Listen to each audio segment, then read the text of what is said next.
오늘은 성경에서 말하는 올바른 삶이라는 제목으로 함께 말씀을 나누려고 합니다.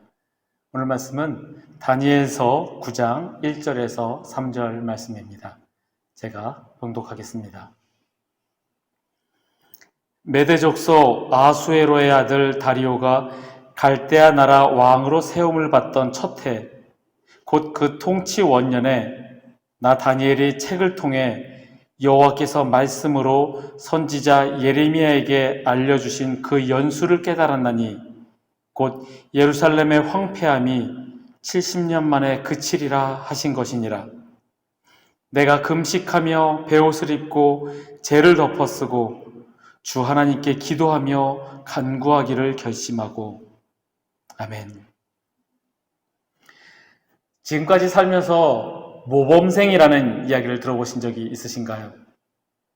만약에 모범생이라는 이야기를 들어보셨다면 아마 공부 잘하신 분일 겁니다. 저는 한 번도 들어본 적이 없습니다. 한국 사회는 과거 조선시대로부터 과거의 급제에서 관직에 나가는 것이 최고의 명예이며 성공이라고 여겼습니다. 물론 그 자격이 양반에게 주어졌지만 과거에 급제하고 공부를 잘했던 사람, 그런 사람을 모범생으로 여겨왔습니다. 그 문화와 그 인식이 지금까지 이어지면서 공부를 잘하고 그런 사람들은 성실하고 모범적인 사람이라, 착한 사람이라 그렇게 여겨졌습니다. 그런데 요즘에는 이 모범생이라 일컬어지는 공부를 잘하는 사람이 큰 범죄를 저지르거나 혹은 우리의 상식에서 훨씬 벗어나는 그런 행동을 하는 경우도 여러 번 있습니다. 예전에 어떤 청년이 자신의 부모를 죽이고 그 시신을 훼손하기까지 한 사건으로 구속이 되어 재판을 받고 있다라고는 그런 이야기를 들은 적이 있습니다. 조용하고 말이 없던 이 청년은 인류대학을 다니던 소위 말하는 모범생이었습니다. 그에 대한 사람들의 평가는 조용하고 말 잘 듣는 모범생이었습니다. 이제 점점 서서히 한국 사회에서도 이 모범생이라는 단어의 의미가 점점 변하고 있습니다. 그저 공부만 잘한 사람을 다 모범생이라 불렀었는데 이제는 그렇지 않게 되어가고 있습니다. 그러면 성경 속에서의 모범생은 과연 누구라고 볼 수 있을까요? 모범생을 모나지 않고 성실하고 늘 하나님의 뜻대로 살고자 했던 사람, 그런 사람을 성경 속에서 말하는 모범생이라고 한다면 과연 누구를 뽑을 수 있을까요? 많은 신앙의 선배들 역시 흠집이 있습니다. 조금 과장을 한다면 아브라함은 자신의 아내 사라를 팔아 넘겼던 사람이었습니다.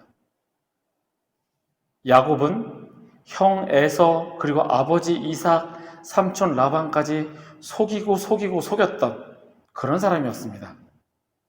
모세는 살인자였습니다. 다윗은 다들 잘 아시다시피 남의 아내를 가로채고 그리고 그의 남편을 죽이게 한 살인 교사죄까지 저지른 사람이었습니다. 우리가 성경 속에서 보는 훌륭한 믿음의 선배들도 인간인지라 실수하고 죄를 짓고 다시 회개하고 그렇게 돌아오고 그렇게 살았습니다. 지금 앞에 열거한 이 정말 훌륭한 신앙의 선배들이지만 모범생이라고 하기에는 조금 거리가 있는 것 같습니다. 그런데 오늘 성경에 등장하는 이 다니엘이라는 인물은 정말 모범생 같습니다. 성경에 뭐 하나 특별히 흠집이 없습니다. 성실하게 하나님의 법을 어기지도 않았고 차곡차곡 성실하게 하나님의 뜻대로 살아가면서 소위 말하는 높은 지위에까지 오른 모범생입니다. 오늘 말씀의 제목대로 올바른 삶, 성경에서 말하는 올바른 삶을 살아가간 사람입니다. 다니엘서를 읽으면서 성경에서 말하는 올바른 삶이란 무엇일까 묵상하게 되었습니다. 세상에서 얘기하는 모범생이 아닌 성경에서 말하는 하나님이 인정하는 올바른 삶이란 무엇일까? 함께 말씀을 읽으면서 주님께서 주시는 음성을 깨닫고 하나님께서 기뻐하시는 삶을 살아가시는 저와 여러분이 되기를 바랍니다.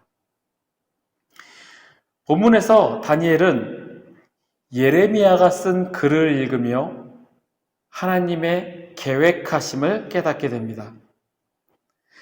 다니엘은 메대왕 다리오 시절에 예레미야서를 읽게 되었다라고 기록을 합니다. 이때 그의 나이 약 80세로 추정을 합니다. 다니엘은 약 15세에서 17세경에 바벨론으로 끌려와서 바벨론 왕 느부갓네살, 그리고 벨사살 왕, 그리고 메대 왕 다리오에까지 이어서 섬기게 됩니다. 어린 나이에 자신의 나라를 멸망시킨 바벨론으로 끌려와서 그리고 차곡차곡 하나님의 은혜로 총리의 자리에까지 올랐습니다. 그리고 이제 80이 넘은 나이에 하나님의 말씀 예레미야서를 읽습니다. 그리고 그 말씀 속에서 하나님께서 이 범죄한 이스라엘을 멸하셨던 그때로부터 70년 만에 회복시키실 것이라는 그 예언을 읽게 됩니다. 다니엘은 스스로가 하나님의 직접적인 계시를 여러 차례 받은 바 있는 선지자임에도 예레미야의 글을 읽으면서 하나님의 뜻을 깨닫게 됩니다. 즉 성경을 늘 가까이 함으로 묵상하는 삶을 살았던 다니엘입니다. 나이가 들어서 시간 많고 한가해져서 성경을 읽기 시작한 것이 아니라 어려서부터 늘 하나님의 말씀을 가까이 함으로 하나님의 음성에 민감하였던 다니엘입니다. 그는 어려서부터 율례와 법도를 알았습니다. 그래서 그가 포로로 끌려왔던 그 시절에 느부갓네살 왕의 시절에 왕의 음식과 포도주로 자신을 더럽히지 않으려고 했습니다. 지금 자신이 처해 있는 형편을 보면 포로된 자로서 점령국의 눈치를 봐야 되고 자기를 좌지우지하는 환관과 그 왕의 눈치를 보려면 그들이 하라는 대로 하는 게 당연한 일입니다. 율례와 법도 이런 건 생각할 겨를도 없을 겁니다. 지금 내 목숨이 중요하고 내가 살아남기 위해서는 어떻게든 환관장의 눈에 들어야 되고 왕의 눈에 들어야 내가 지금 살아갈 수 있을 텐데 다니엘은 하나님의 말씀, 율례와 법도를 알았기에 그 말씀대로 행하려고 했기 때문에 왕의 음식을 거부하였습니다. 또한 다니엘이 늘 기도에 힘썼던 사실은 우리 모두가 잘 알고 있는 사실입니다. 다니엘서 6장에 30일간 왕 외에 어떤 신이나 사람에게 기도하면 사자굴에 넣기로 결정하였던 그 왕이 오늘 본문에 등장하는 다리오 왕입니다. 다니엘은 이 조서에 왕의 도장이 찍힌 것을 알고도 자기 집에 돌아가서 윗방에 올라가서 예루살렘을 향한 창문을 열고 전에 하던 대로 하루 3번씩 무릎을 꿇고 하나님께 감사기도 하였습니다. 목숨을 보존하고자 30일만 참으면 될 것을 하던 대로 보란 듯이 하나님께 감사기도 하였습니다. 포로로 끌려왔던 어린 시절부터 80이 넘은 지금까지 계속 해왔던 대로 기도하였고 말씀을 늘 옆에 두었습니다. 그 자신이 하나님의 예언을 받는 선지자, 예언자임에도 선대의 예언자 예레미야의 글을 읽으며 하나님의 말씀을 묵상하였습니다. 인간적으로 내가 교만한 자이고, 그리고 사회적으로도 난 총리의 자리까지 올랐는데, 내가 하나님의 음성을 직접 듣는데 어떤 책이 필요해? 다른 사람이 쓴 책보다 내가 직접 듣는 음성이 더 중요해라고 할 수도 있을 겁니다. 하지만 다니엘은 하나님의 말씀을 읽고 묵상하는데 게을리하지 않았습니다. 기도하며 하나님의 음성을 듣는 사람이지만 하나님의 말씀이 쓰인 책, 성경을 늘 옆에 두고 묵상함으로 하나님의 뜻을 더 알고자 애를 썼던 사람입니다. 다니엘은 이처럼 나이가 어려서부터 80이 넘은 나이에까지 늘 기도하며 말씀을 묵상하였던 사람이었습니다. 신변의 위협이 있어도 기도하였고, 하나님의 계시를 여러 차례 받았음에도 하나님의 뜻을 더 알고자 늘 말씀을 옆에 두고 구하였던 사람입니다. 하나님 보시기에 모범생, 올바른 삶을 살았던 사람입니다. 우리는 지금 어떤 삶을 살고 있습니까? 한 살이라도 더 젊을 때 즐길 수 있는 것들을 위해 애쓰고 돈 벌기 위해서 그거에 더 집중하십니까? 하나님께서 기뻐하시는 올바른 삶은 다니엘처럼 말씀과 기도에 집중하는 삶입니다. 두 번째로 다니엘은 예레미야서를 읽고 참회하며 회개 기도를 하였습니다. 다니엘이 예레미야서를 읽었을 때 하나님께서 회복하실 것이다 라는 그 기한은 멸망 후 70년이었습니다. 이미 그때가 가까웠습니다. 다니엘이 예레미야서를 읽을 때는 이미 멸망 후 66년이 경과한 때입니다. 약속을 지키신 하나님이십니다. 하나님의 약속을 믿는 다니엘입니다. 그러면 이제 4년 뒤면 하나님께서 회복시키실 기한이 오는 것입니다. 그런데 4년만 기다리면 되는데 다니엘은 참회하며 회개 기도를 하였습니다. 내가 잘못한 것도 아닌데 선조들의 죄로 인함인데 왜 회개를 합니까? 나는 말씀 잘 지켰고 늘 기도하였던 올바른 삶을 어려서부터 살아왔는데 선조들이 우상을 섬겼고 하나님을 멀리하여서 징벌을 받아 나라가 멸망하였는데 왜 내가 회개를 합니까? 회개할 필요가 없다고 생각할 수도 있습니다.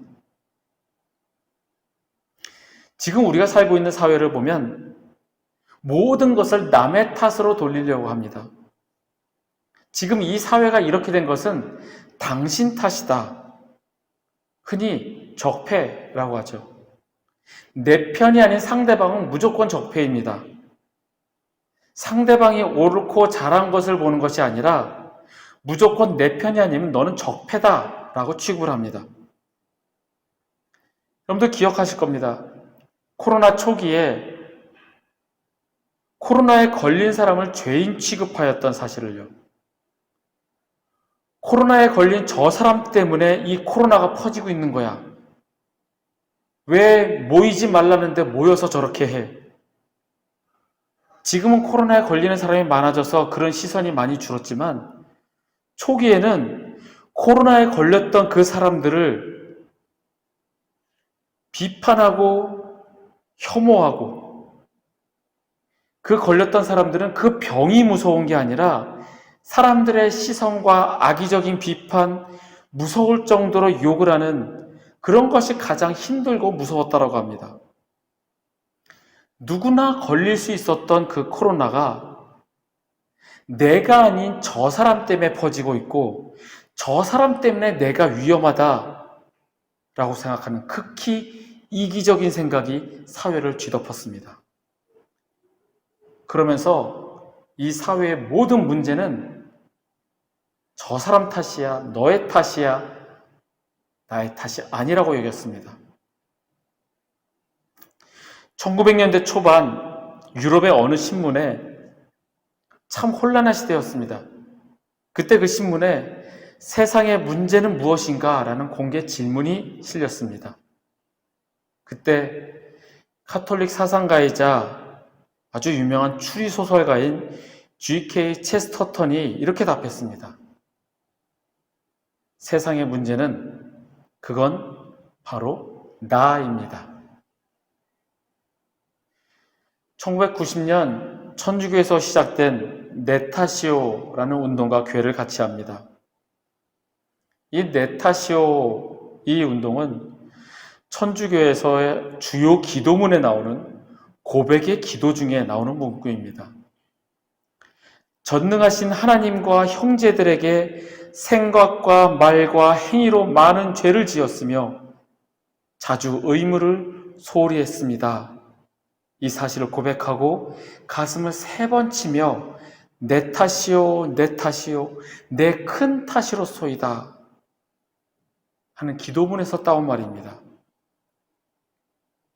90년 당시 고등학생이었던 저는 이 내 탓이요 스티커를 붙이고 다니는 자동차들을 볼 때마다 많은 생각을 하게 하였습니다. 모든 문제가 남의 탓이 아니라 내 탓이라 여기는 마음. 나라가 멸망한 이유가 선조들의 불신앙, 우상숭배, 하나님을 멀리한 그들 때문만이 아니라 내 탓이라 여기며 회개 기도하는 다니엘. 하나님 보시기에 올바른 삶과 겸손의 자세를 보이는 다니엘입니다. 지금 우리에게 필요한 자세는 내 탓이요 자세입니다. 회개하는 마음으로 기도하지 않은 죄, 회개하지 않은 죄, 남을 돌보지 않은 죄, 무수히 많은 죄를 짓고 살아가는 내 탓임을 고백하고 참회하며 회개해야 합니다. 참회하고 회개하는 우리를 주님께서는 기뻐하십니다. 성경에서 말하는 올바른 삶은 늘 참회하며 회개하는 그런 자입니다. 마지막으로 다니엘은 그때가 오기만을 막연히 기다리지 않았습니다. 하나님께서 약속을 하셨기에 그 약속을 믿기에 당연히 이루어질 회복이지만 그냥 기다리지 않고 참회의 기도를 하였습니다. 그리고 예루살렘의 회복을 간절히 기도하였습니다. 저는 4대째 예수를 믿는 집안입니다. 저희 증조부께서 1800년대 후반 선교사로부터 복음을 받아들이고 족보에서 쫓겨나면서까지 예수를 믿었던 분입니다. 저희 가정에게 있어서 교회 다니는 것은 당연한 일이었고 예배는 늘 있는 일이었습니다. 매일같이 하루 2번씩 드리는 가정예배, 한 달에 한 번씩 온 친척들이 모여서 문중 예배를 드리고 예배를 빠진다는 것은 상상조차 할 수 없는 그런 가정이었고 어려서부터 이런 생활이 늘상 있다 보니 믿음이 좋은 사람처럼 보였습니다. 뵌 적도 없는 할아버지, 증조할아버지는 예수를 잘 믿은 그거 하나만으로 우리는 우러러볼 분들이었습니다. 저희 집안에서 가장 중요한 것은 예수 잘 믿는 것, 예수 잘 믿는 것이 가장 중요한 그 사실이 내 머릿속에 주입된 세뇌당한 사람이었습니다. 그런데 몇 년 전 저보다 1살 많은 조카가 저에게 이런 이야기를 한 적이 있습니다. 우리가 다른 사람들에게는 믿음이 좋은 사람, 신앙이 좋은 가문인 것처럼 비춰지지만 실상은 믿음이라기보다는 그냥 믿음이 있는 것처럼 보이는 것은 아닐까요? 남들은 믿음이라 말하지만 믿음이 아닌 그냥 무의식적으로 흐르는 맹목. 하나님이 다 하신다는 사실 아래 하나님께 모든 걸 맡겨버리고 하나님이 알아서 하시겠지, 나는 상관없어 라고 하는 그런 무책임이 아닐까요? 라는 이야기를 한 적이 있습니다.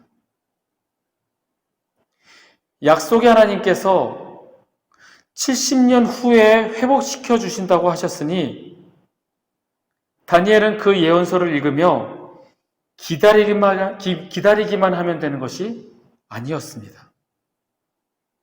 하나님께서는 기도하기를 원하셨습니다.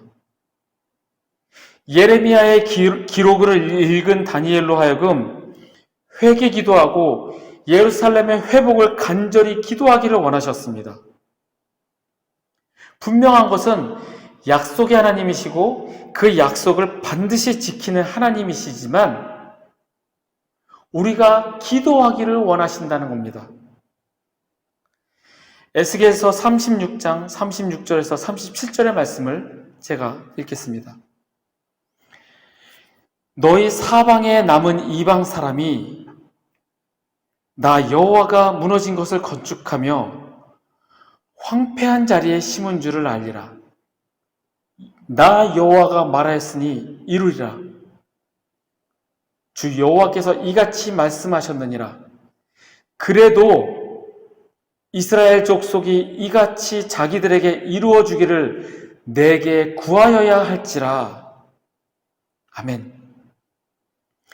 분명히 하나님께서 약속하신 대로 이루실 것이지만 그래도